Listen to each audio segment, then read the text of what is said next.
అందరికీ నమస్తే. 50 మందికి సరిపోయే మటన్ కర్రీ మంచి గ్రేవీతో ఎలా వండుకోవాలో చూద్దాం. 1 లీటర్ ఆయిల్, 3 కేజీల ఉల్లిగడ్డలు ఎర్రగా వేయించుకొని 8 కేజీల మటన్ తీసుకొని గిన్నెలోకి వేసి ఈ విధంగా కలిపి మూత పెట్టి ఉడికించండి. ఇప్పుడు 1/2 కేజీ అల్లం వెల్లిపాయ పేస్ట్ వేసి,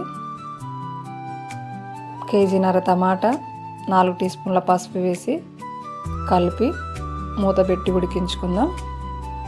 టమాటా మెత్తగా అయ్యేంత వరకు ఉడికించండి.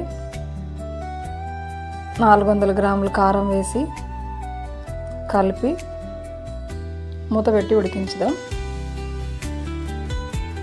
ఇప్పుడు గిన్నెలోకి 3 లీటర్ల నీళ్ళు పోసి కలిపి మధ్యలో కలుపుతూ మూత పెట్టి ఉడికించుకుందాం. ఇప్పుడు 200 గ్రాముల ధనియాల పొడి, 5 తులాలు గరం మసాలా, 1 కొత్తిమీర కట్ట, పుదీనా వేసి తగినంత ఉప్పు వేసి